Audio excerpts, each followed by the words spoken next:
कि यह पहल निश्चित रूप से ईंधन की लकड़ी के लिए जो पहाड़ी ग्रामीणों को मेहनत को कम करने में मदद करेगी, साथ ही गांव के आसपास के क्षेत्र में जंगल की जो आग का खतरा रहता है उसको कम कर ये पर्यावरण हितैषी होगी। और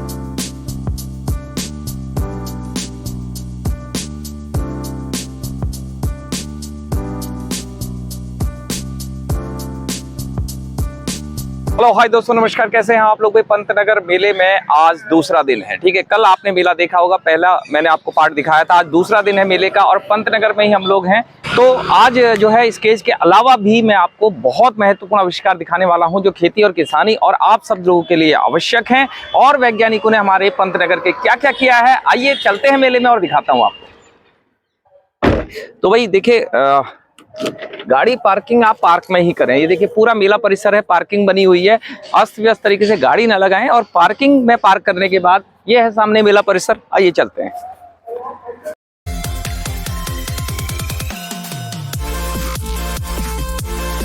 पहाड़ की बात ना हो ऐसा होता नहीं है। आज एक स्टॉल पर मैं हूँ, बहुत विशेष स्टॉल है। ये वो स्टॉल है जो पहाड़ के लोगों की समस्या सॉल्व कर सकता है। अगर आप लोग ध्यान से समझेंगे, हमारे साथ आज डॉक्टर राज नारायण पटेरिया जी हैं, उनकी बात को। डॉक्टर साहब नमस्कार। नमस्कार भाई साहब। डॉक्टर साहब, मैं देख रहा हूँ कि ये सबसे पहले हम यहाँ आते हैं, चीड़ की पत्तियों पर आधारित लघु उद्योग की स्थापना की संभावना है। आप देख रहे हैं दोस्त, रोटी भी बन रही है और आग भी जल रही है और आप देख रहे हैं चीड़ के जंगल भी जल रहे हैं। तो जो चीज़ें जल के ख़त्म हो जाती हैं, अगर उनका उपयोग हो जाए, वो यूज़ में आ जाए आप लोगों के, और कम पैसे में बिना लागत के कहें, तो वो कैसे संभव है, बात करते हैं डॉक्टर साहब से। डॉक्टर साहब बताइए कि ये जो पैक रखे हुए हैं ये क्या है, बेसिकली ये क्या चीज़ है? सबसे पहले तो आपका हमारे गोविंद वल्लभ पंत कृषि एवं प्रौद्योगिकी विश्वविद्यालय के इस वार्षिक किसान मेले में हार्दिक स्वागत है।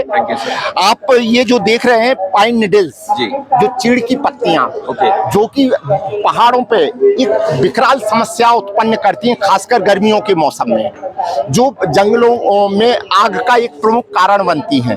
उसका हम कैसे निदान कर सकते हैं, और दूसरे रूप में कहें निदान भी करेंगे और साथ में उससे हम ऊर्जा का उत्पादन भी कर सकते हैं। तो ऐसे कहें आपके आम के आम और गुठलियों के दाम।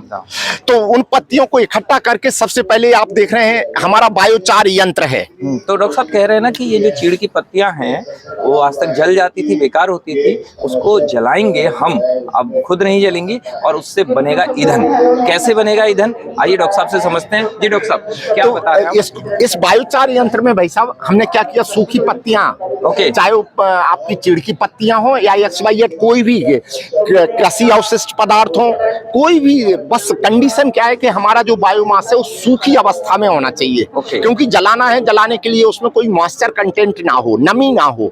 जैसे ही आपने ड्राई बायोमास इस्तेमाल किया, इस चार्जिंग यूनिट में आपने डाल दिया, जैसे ही 50 से 60% ये जलता है, आप तुरंत इसको फिर से फीड कर दीजिए। डॉक्टर साहब जो है आपको वैज्ञानिक भाषा में बता रहे हैं, मैं आपको बताऊं, ये सिंपल ड्रम है। देखिए नॉर्मल ड्रम है जो कहीं भी आपको मिल जाता है, और जो आपको बताया जा रहा है बार बार, ये चीड़ की पत्तियों की बात हो रही है, बायोमास। डॉक्टर साहब चीड़ की पत्तियां हैं या उसके जो फल होते हैं वो? आइए चीड़ की पत्तियों के ऊपर, आप फलों को भी इस्तेमाल, लेकिन फलों का तो दूसरा उपयोग है। तो जो चीड़ की पत्तियां जंगलों में बिखरी रहती है, उसको सूखा होना चाहिए। कुल मिला के कहने का मतलब है उसमें नमी ना हो और वो बिल्कुल ड्राई सूखे हुए हों। तो जतुगला पहाड़ा लोग सुने रही हो, समझ लियो कि बिल्कुल सूखी हुई चीड़ पत्ती होनी चाहिए। तो सूखा लियो और उसके बाद इसमें डॉक्टर साहब ने बताया डाल देना है, एक बार डाल देना है। ओके, फिर इसको जैसे ही पूरा आपने भरा, जला दीजिए। बस ध्यान रखना है कि पूरा ना जलने पाए, अगर पूरा जल गया तो राख में परिवर्तित हो जाएगा। 50 से 60% तक ही ये जल पाए, और फिर से इसको भर दीजिए उन्हीं चीड़ की पत्तियों से। ओके, ठीक है, जो आपने कलेक्ट कर रखी हैं, और फिर से उसे जलने दीजिए 50 से 60%, फिर से पूरा ना जलने पाए, और फिर से आप भर दीजिए जो आपने कलेक्ट कर रखी हैं चीड़ की पत्तियां। और इस प्रक्रिया को आप जब तक रिपीट कर सकते हैं, और करना चाहिए जब तक कि पूरा ना भर जाए। जैसे ही आपका ये पूरा भर गया, उसके बाद आप इसको बंद कर दीजिए। ये जो कैप लगी हुई हैं दोनों, जिनके द्वारा हवा जा रही थी, इन कैपों को भी बंद कर दीजिए। फिर आप थोड़ी मिट्टी लेके, मिट्टी का पेस्ट बना के सील कर दीजिए, जिससे कोई भी इसमें हवा ना जाए। क्योंकि अगर हवा गई तो फिर ये क्या है, राख बन जाएगा, चार नहीं मिलेगा। जैसे चार का हो, कोयले का पाउडर का हो। 6 से 7 घंटे बाद ये जैसे ही ठंडा हो जाएगा, उसके बाद आप इसको खोलिए, और जैसे ही आप खोलेंगे तो आपको मिलेगा ये पाउडर, जिसे हम बायोचार कहते हैं। तो आपने समझ लिया दोस्त, ये 2-3 बार में ही प्रोसेस करनी है। एक बार आपने इसको भर लिया है चीड़ की पत्तियों से, आग लगा दी और उसको पूरा जलने से पहले ही दोबारा भर देना है। ऐसा 2-3 बार करने के बाद आपने इसको बंद करना है, साइड के ढक्कन खोल देने हैं एयर जाने के लिए और इसको सील पैक कर देना है।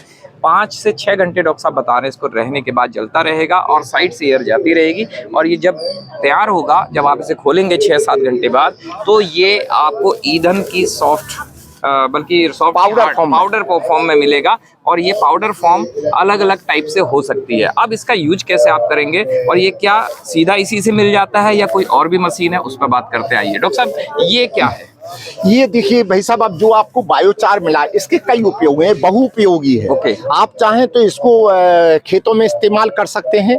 जो organic carbon content, micro macro nutrient, उसमें भी हेल्पफुल है। जो अपना ऑर्गेनिक कार्बन कंटेंट हो रहा है, तो वहां भी ऐसी अभी जो वर्तमान में शोध चल रही है कि इससे कृषि के उत्पादन में भी वृद्धि होती है। हम उस उपयोग के अलावा इसका जो उपयोग है, ये हम ऊर्जा की खपत के रूप में कर सकते हैं। ये ब्रिकेटिंग मशीन है, मानव संचालित ब्रिकेटिंग मशीन। अच्छा, ब्रिकेट बनते हैं, ब्रिकेट बनते हैं। ये देखिए दोस्त, यहाँ ये ब्रिकेट दिखाई दे रहे हैं और ये बने हुए भी अभी आपको डॉक्टर साहब दिखाने वाले हैं। ये अभी मशीन मैंने आपको समझा दी इसके बारे में, और ये दूसरी मशीन और ये ब्रिकेट देखिए बने हुए हैं। अब डॉक्टर साहब बता रहे हैं कि इसमें सर क्या चीज यहाँ हम डालेंगे और ये ब्रिकेट बने। अब जो आपको ये कोल पाउडर मिला था, इस कोल पाउडर में आपको लगभग 1.5 से 2 किलो चिकनी मिट्टी, 1.5 से 2 किलो गोबर, और पानी में इसका पेस्ट बना लीजिए। बिल्कुल वैसे ही जैसे कि आटा गूंथते हैं, उस पेस्ट को आप यहाँ से फीड करेंगे। जैसे ही आप इसको फीड करेंगे, क्योंकि ये मानव संचालित है, नीचे से आपको ब्रिकेटिंग, चूंकि हमने ब्रिकेट की साइज ये सर्कुलर दे रखी है, आपको ये ब्रिकेट्स मिलेंगे। अब इनको आप ओपन सनशाइन में, खुली धूप में सुखा सकते हैं। सूखने के बाद आप इसको इस्तेमाल कर। ये देखिए कलर आ रहा है। और डॉक्टर साहब ने बताया है कि ये जो भी रॉ मटेरियल था आपको इस ड्रम में तैयार हुआ और उसके बाद साइज देने के लिए मशीन बनाई है। लेकिन इसमें भी मिट्टी, चिकनी मिट्टी बताई सर, चिकनी मिट्टी और गोबर, ये दोनों ऐसी चीजें हैं जो आपको घर में और आपके घर के आसपास मिल जाती हैं। उससे आपका रेडीमेड ईंधन तैयार हो रहा है। और इसकी आप खासियत जानेंगे कि ऐसा क्यों तैयार किया। डॉक्टर साहब क्या फायदा है इसका? इसको देखिए, सबसे पहले तो जो हमने बताया कि ग्रामीण क्षेत्रों में लोगों की ऊर्जा की जो आपूर्ति है, आज सरकार की काफी अच्छी स्कीमें चल रही हैं, लोग उनसे लाभान्वित भी हो रहे हैं। लेकिन फिर भी जो जलाऊ लकड़ी का इस्तेमाल अब भी कर रहे हो, उनके लिए एक वैकल्पिक इंतजाम है। क्योंकि इस ब्रिकेट को इस्तेमाल करने से इसमें जो धुएं की मात्रा है बिल्कुल ना के बराबर रहती है, और ये जलाऊ लकड़ी का एक सबसे बेस्ट विकल्प है। समझ गए आप, सरकार का पूरा जोर है कि आप धुएं से बचें, इसलिए हम यहाँ आए हैं। उस ओर ये काम कर रहा है विश्वविद्यालय, और डॉक्टर साहब का ये बहुत बड़ा योगदान है। देखिए, आप धुएं से बच सकते हैं और सबसे बड़ी बात है इसको कैरी कर सकते हैं सर आराम से, इजीली। अगर आप कहीं जा रहे हैं तो अपने साथ ये पैकेट कैरी कर सकते हैं और इजीली इसका यूज कर सकते हैं घरों में भी, बिना धुएं के ये ईंधन देगा। और सर इस ईंधन से कोई धुआं नहीं होगा ना, स्मोकलेस है, और होगा भी धुआं तो ना के बराबर, नेग्लिजिबल है। तो घर में होने वाली जो गंदगी है धुएं से, उससे भी आप बचेंगे, श्वास की बीमारियों से आप बचेंगे। और इस ईंधन को बनाना बहुत आसान है, जैसा डॉक्टर साहब ने बताया। मशीन है, बिल्कुल मैनुअल है। एक ड्रम है, ड्रम आपको जो यूज किए हुए ड्रम बहुत सस्ते बाजार में मिल जाते हैं। ये मशीन है, और इस मशीन को बनाने के संबंध में अगर आपको कुछ भी समझना हो तो आप यूनिवर्सिटी आके संपर्क कीजिए, और डॉक्टर साहब आपकी मदद करने को तैयार है। डॉक्टर साहब बता दीजिए, आप लोग मदद करेंगे? बिल्कुल साहब, किसी भी तरह की आपको, इवन हम तो कहते हैं कि ग्रामीण परिवेश में, जैसा कि मैंने कहा कि यह पहल निश्चित रूप से ईंधन की लकड़ी के लिए जो पहाड़ी ग्रामीणों को मेहनत को कम करने में मदद करेगी। साथ ही गांव के आसपास के क्षेत्र में जंगल की जो आग का खतरा रहता है, उसको कम कर ये पर्यावरण हितैषी होगी। और इससे संबंधित गांव के 5, 7, 8, 10 लोग मिलके एक स्टार्टअप जैसा भी चला सकते हैं, जिससे उनके आय में भी वृद्धि हो। तो ये थी सबसे इम्पोर्टेंट बात खुद उपयोग की नहीं थी, बात कमाई की भी थी। क्योंकि ये मशीन देखिए, लोहा इसमें यूज हुआ है, और गांव में कई लोग ऐसे होते हैं कि इतना भी इन्वेस्टमेंट वो अकेले नहीं कर सकते हैं। तो डॉक्टर साहब का कहने का मतलब है, अगर गांव के 5-7 लोग मिल के भी खर्च करेंगे तो ये इस पूरे सेटअप में 3-4 हजार रुपए से ज्यादा खर्च नहीं आना है। क्यों डॉक्टर साहब? बिल्कुल। 3-4 हजार रुपए वन टाइम अगर आप लगाते हैं तो आप ईंधन की बहुत बड़ी मात्रा अपने लिए भी जमा कर सकते हैं और बाजार में बेच भी सकते हैं। बिल्कुल बेच सकते हैं साहब। ये तो इवन आने वाले समय में जो हमारा जो नेचुरल कोल है, उसका भी ये बेस्ट विकल्प बनने वाला है। तो आपने देख लिया है, लकड़ियां खत्म हो रही हैं, जंगल खत्म हो रहे हैं, आप और हम मिलके कैसे जंगल बचा सकते हैं, इस ओर पंतनगर यूनिवर्सिटी का ये प्रयास है। इसके लिए हम डॉक्टर साहब का धन्यवाद करते हैं और उम्मीद करते हैं आप लोगों को ये प्रयास पसंद आएगा